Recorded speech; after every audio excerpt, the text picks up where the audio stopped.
നമസ്കാരം. അടുത്ത വീഡിയോയിലോട്ട് എല്ലാവർക്കും സ്വാഗതം. അപ്പം നമ്മൾ മുംബൈയിലെ റൂമിലെത്തി ഒന്ന് ഫ്രഷ് ആയിട്ട് ഒരു നൈറ്റ് ഡ്രൈവിന് പോകാമെന്ന് വിചാരിച്ചു. കാരണം ഇന്നൊരു ദിവസം നെക്സ്റ്റ് ഡേയും കൂടെ ഉള്ളൂ. നെക്സ്റ്റ് ഡേ നൈറ്റ് നമുക്ക് തിരിച്ചു പോകണം. അപ്പോൾ ഇന്ന് എന്തായാലും നൈറ്റ് ഡ്രൈവ് പോകണമെന്ന് വിചാരിച്ചിട്ടുണ്ടായിരുന്നു. അങ്ങനെ ഞങ്ങൾ റൂമിൽ നിന്ന് ഇറങ്ങി കാറ് കിടക്കുന്നിടത്തേക്ക് പോവാണ്. അത്യാവശ്യം നല്ല ചൂടുണ്ടായിരുന്നു സന്ധ്യ സമയമായിട്ട് പോലും. സന്ധ്യ എന്ന് പറയാൻ പറ്റത്തില്ല, ഇപ്പോൾ ഏകദേശം നൈറ്റായി 8:30 ഒക്കെ കഴിഞ്ഞിട്ടുണ്ടായിരുന്നു. അപ്പോൾ ഇതാണ് കോഹില ധിരുഭായ് അംബാനി ഹോസ്പിറ്റലിൻ്റെ അടുത്തൂടെയൊക്കെയാണ് പോയത്. അപ്പോൾ കുറേയേറെ നല്ല ബിൽഡിങ്സ്. ശരിക്കും പറഞ്ഞാൽ മുംബൈയുടെ നൈറ്റ് ലൈഫ് അടിപൊളിയായിരുന്നു. പിന്നെ ഈ നൈറ്റ് ടൈം ആയതുകൊണ്ട് തന്നെ അധികം ട്രാഫിക് ഉണ്ടായിരുന്നില്ല. നമ്മൾ പോകുന്ന വഴിക്ക് തന്നെ അംബാനിയുടെ അവിടുത്തെ വീടും ഒക്കെ കണ്ടു. അതുപോലെ തന്നെ കുറേ ബിൽഡിങ്സ്, കുറേ ഫിലിമിൻ്റെ അവിടെയൊക്കെ ഉള്ള കുറേ സ്ഥലങ്ങൾ കണ്ടു. പക്ഷെ എല്ലാം ഒന്നും പറഞ്ഞു തരാൻ എനിക്കറിയില്ല. സ്പെസിഫിക് ആയിട്ട് വീഡിയോ ഒന്നും എടുത്തില്ല. ഒന്നാമത് ചൂട് കൂടുതലുള്ളതുകൊണ്ട് നമ്മളങ്ങനെ പുറത്തൊന്നും അധികം ഇറങ്ങിയിട്ടുണ്ടായിരുന്നില്ല. പിന്നെ പോകുന്ന വഴിക്കാണ് ഞങ്ങൾ നേരെ ഒരു മലയാളി റെസ്റ്റോറൻറ്റിൽ പോയി ഫുഡ് കഴിച്ചു. കാരണം ഏകദേശം 5-6 ദിവസമായിട്ടുണ്ടായിരുന്നു നമ്മളെ കേരള ഫുഡ് കഴിച്ചിട്ട്. അപ്പം ആദ്യം തന്നെ പോയിട്ട് അതാണ് കഴിച്ചത്. പിന്നെ ഇങ്ങനെ പൊക്കോണ്ടിരിക്കുമ്പോഴാണ് ഇത് ഇവിടുത്തെ മുനിസിപ്പാലിറ്റിയുടെ ബിൽഡിങ്ങാണിത്. മുനിസിപ്പാലിറ്റിയുടെ ബിൽഡിംഗ് അല്ല, മുനിസിപ്പാലിറ്റിയുടെ ഓഫീസാണ്. അപ്പോൾ ബിൽഡിങ്ങിൻ്റെ ആ ഒരു സ്ട്രക്ചർ ഡിഫറൻസ് കൊണ്ട് നമ്മൾ ശ്രദ്ധിച്ചു. അപ്പോഴാണ് അവിടെ എഴുതി വെച്ചിട്ടുണ്ടായിരുന്നത് മുനിസിപ്പാലിറ്റി ആണെന്നുള്ളത്.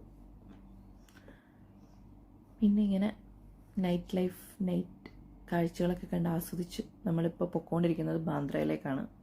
അപ്പം ചിലർക്കെങ്കിലും മനസ്സിലായി കാണും ബാന്ദ്രയിലോട്ട് എന്തിനാണ് പോകണമെന്ന്. വേറെ ഒന്നിനല്ല, നമ്മൾ SRKയുടെ വീടുണ്ട്. അപ്പോൾ ജസ്റ്റ് അതിൻ്റെ അടുത്തൊന്ന് പോകണമെന്ന് പറഞ്ഞു. അപ്പോൾ ഏകദേശം ടൈം ഒരു 11:30 ഒക്കെ ആയിട്ടുണ്ട്. ഇവിടെ പലയിടത്തും റോഡ് പണി നടക്കുന്നതുകൊണ്ട് ഇടയ്ക്കൊക്കെ നല്ല ബ്ലോക്ക് ഉണ്ടായിരുന്നു. അപ്പം എന്തൊക്കെയോ ഗൂഗിൾ മാപ്പ് നോക്കി ഇടയ്ക്കോ ഊടുവഴി കൂടെയാണ് പോയത്. പകുതി സ്ഥലവും ഓർമ്മയില്ല, കാരണം നല്ല ടയേർഡായതുകൊണ്ട് ഇടയ്ക്കൊക്കെ ഉറങ്ങിപ്പോകുന്നുണ്ടായിരുന്നു. ഈ വഴിക്ക് പോയപ്പോഴെവിടെയാണ് അംബാനിയുടെ വീട് കണ്ടത്. പക്ഷേ അത് പാസ് ചെയ്ത് കഴിഞ്ഞിട്ടാണ് ഇങ്ങനെ എണീറ്റ് നോക്കിയത്.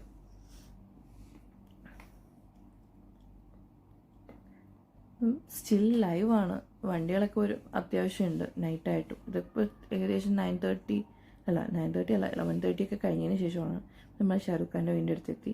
അവിടെ ഇപ്പോഴും ആളുകളൊക്കെ ഇങ്ങനെ വന്നുകൊണ്ടിരിക്കുകയാണ്. വന്ന് അതിൻ്റെ ഫ്രണ്ടിൽ നിന്ന് ഫോട്ടോസ് എടുക്കുന്നുണ്ട്. ആണ് ഷാരൂഖ് ഖാൻ്റെ ഹോം മന്നത്ത്. അപ്പം അവിടെ നിന്ന് എല്ലാവരും ഇങ്ങനെ ഫോട്ടോസ് എടുക്കുന്നുണ്ട്. അവിടെ നല്ല തിരക്കുമുണ്ട്. അവിടെ എല്ലാം കുറേ ആളുകൾ വരുന്നുണ്ടായിരുന്നു. നമ്മളും അവിടെ കാറ് പാർക്ക് ചെയ്തു. ചേച്ചിക്കും എൻ്റെ ഹസ്ബൻഡിനും ഒക്കെ അവിടെ നിന്ന് ഫോട്ടോ എടുക്കണമെന്ന് പറഞ്ഞു. അവരവിടെ നിന്നു. പിന്നെ നമ്മളും ഇറങ്ങി അതിൻ്റെ ഫ്രണ്ടിലൊക്കെ പോയി നിന്ന് 1-2 ഫോട്ടോസൊക്കെ എടുത്തു.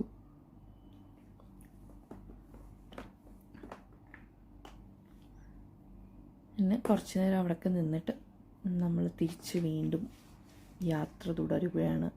കാരണം ഇനി ഇപ്പം തന്നെ 12 മണി കഴിഞ്ഞ് തിരിച്ച് റൂമിൽ പോകണം. പിന്നെ പോകുന്ന വഴിക്കാണ് നമ്മൾ സീ ലിങ്ക് ബ്രിഡ്ജ് കണ്ടത്. ബാന്ദ്ര റോളി ആണ്, അവിടെയാണ് സീ ലിങ്ക് ബ്രിഡ്ജ്. നല്ല ദൂരമുണ്ട്. ഇത് എന്ന് വെച്ചാൽ കുറേ ദൂരം പോകാനുണ്ട് ആ ബ്രിഡ്ജ്. അതിങ്ങനെ പോകുന്നിടത്ത് ഇങ്ങനെ സ്ട്രിങ്സ് പോലെ വെച്ചിട്ട് വലിയ തൂണാണ് വെച്ചിരിക്കുന്നത്. നമുക്കത് കാണാൻ പറ്റും. അതിൻ്റെ ആ ഒരു തൂണ് പോയിട്ട് അതിനകത്തൂടെ ഇങ്ങനെ സ്ട്രിങ് പോലെ ഇങ്ങനെ കൊടുത്തിരിക്കുവാണ്. നല്ല ഭംഗിയുണ്ടായിരുന്നു നൈറ്റ്. അതിനകത്തൂടെ ലൈറ്റ്സൊക്കെ ഇട്ടിട്ട് പോകാനായിട്ടൊരു പ്രത്യേക ഭംഗിയുണ്ടായിരുന്നു. കാരണം ഒരുപാട് ദൂരം പോകാനുണ്ടായിരുന്നു. ഇതുപോലെ 2 സൈഡിലും സ്ട്രിങ് ഇങ്ങനെ കൊടുത്തിട്ടാണ് ആ ബ്രിഡ്ജ് പോയിരിക്കുന്നത്. ഇതാണ് മുംബൈയിലെ സീ ലിങ്ക് ബ്രിഡ്ജ്. ഇത് ബാന്ദ്രയിൽ നിന്നാണ്. അപ്പോൾ ആ ബ്രിഡ്ജിൽ നിന്നൊക്കെ ഇറങ്ങി നമ്മൾ ഇങ്ങനെ പൊക്കോണ്ടിരിക്കുകയാണ്. അതിൻ്റെ ഇടയ്ക്ക് പോകുന്നതിൻ്റെ ഓരോ കാഴ്ചകളും പിന്നെ ഇങ്ങനെ പറഞ്ഞുകൊണ്ടിരിക്കുമായിരുന്നു ഈ 2-3 ദിവസത്തെ ട്രിപ്പിനെ പറ്റിയൊക്കെ. പിന്നെ പകുതി ദൂരവും എല്ലാവരും ഉറക്കമായിരുന്നു. അത്രയ്ക്കും ടയേർഡുമായിരുന്നു നമ്മൾ. അപ്പം നമ്മൾ നെക്സ്റ്റ് ഡേയിലത്തെ ട്രിപ്പിൻ്റെ പ്ലാനിങ്ങും ഒക്കെ ആ സമയത്ത് ചെയ്തു. അങ്ങനെ ഇനിയിപ്പോൾ റൂമിൽ പോയിട്ട് കുറച്ച് നേരം കിടന്ന് നന്നായിട്ട് ഉറങ്ങണം. ഓൾറെഡി ഗുജറാത്തിൽ നിന്ന് ഒരു 3-4 മണിക്കൂറത്തെ യാത്ര കഴിഞ്ഞ് വന്ന് പിന്നെ അങ്ങോട്ട് പൊക്കോണ്ടിരുന്നപ്പോഴേ പറഞ്ഞു എന്തായാലും ഇവിടെ വരെ വന്നില്ലെങ്കിൽ നമുക്ക് നർമാൻ പോയിൻ്റ് കൂടെ കണ്ടിട്ട് പോകണമെന്ന്. ആ വഴിക്ക് പോയപ്പോഴാണ് അംബാനിയുടെ വീട് കണ്ടത്. പക്ഷെ അടുത്ത് നിന്നിട്ട് വീഡിയോ എടുക്കാനൊന്നും പറ്റിയില്ല. ആ ലെഫ്റ്റ് സൈഡിൽ കാണുന്നതാണ് വീട്. അങ്ങനെ ഞങ്ങൾ നേരെ നർമാൻ പോയിന്റിലോട്ട് പോയി. അപ്പോൾ അവിടെ പോകുന്ന വഴിക്ക് തന്നെ എയർ ഇന്ത്യയുടെ ഓഫീസും അതുപോലെ തന്നെ മുംബൈ ഇന്ത്യൻസ് താമസിക്കുന്നവരുടെ ഹോം ഒക്കെ കണ്ടു.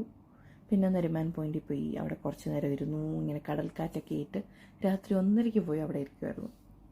ഒന്നാമത് വയ്യ, അതിൻ്റെ കൂടെ അവിടെ പോയി ആ സമയത്ത് ഇരിക്കുന്നതിനും അതും ഒരു രസം. അങ്ങനെ കുറച്ച് നേരമൊക്കെ അവിടെ ഇരുന്നു. കുറച്ച് ഫോട്ടോസും വീഡിയോസും ഒക്കെ എടുത്തു. പിന്നെ പറ്റുവാണെങ്കിൽ നാളെ മോർണിംഗ് ഒന്ന് വരണമെന്നൊക്കെ തീരുമാനിച്ചിട്ടാണ് പോയത്. കാരണം അധികം നേരം ഇരിക്കാൻ പറ്റില്ല. ഒരു 10 മിനിറ്റ് ഇരുന്നപ്പോൾ തന്നെ പോലീസ് വന്നിട്ട് അവിടുന്ന് ആളുകളെല്ലാം പറഞ്ഞു വിടുന്നുണ്ടായിരുന്നു ഇനി ഇരിക്കാൻ പറ്റില്ല എന്ന് പറഞ്ഞിട്ട്. അപ്പോൾ നമ്മൾ അധികം അവിടെ നിൽക്കാണ്ട് വണ്ടിയിൽ കയറി വീണ്ടും യാത്ര തിരിച്ചു. ആ പോകുന്ന വഴിക്ക് ചേട്ടൻ എന്തൊക്കെയോ സ്ഥലങ്ങൾ പറഞ്ഞു തന്നു. നല്ല ഉറക്കം വരുന്നുണ്ടുകൊണ്ട് പകുതി മനസ്സിലായില്ല. ആ റൈറ്റ് സൈഡിൽ കാണുന്ന എയർ ഇന്ത്യയുടെ ഓഫീസാണ്, അതാണ് പറഞ്ഞു തന്നത്. പിന്നെ അങ്ങോട്ട് പോയപ്പം കുറേയേറെ എന്തൊക്കെയോ കാഴ്ചകളുണ്ടായിരുന്നു. പല ഫിലിമിലും നമ്മൾ കണ്ടു മറന്ന കുറേ ബിൽഡിങ്സ്, കുറേ സ്ഥലങ്ങൾ ഒക്കെ കാണിച്ചു തന്നു. പിന്നെ ഇനി പറ്റുവാണെങ്കിൽ നാളെ മോർണിംഗ് ഒന്നും കൂടെ വരണം. അപ്പോൾ അടുത്ത വീഡിയോ ആയിട്ട് വരുന്നവരെ എല്ലാവർക്കും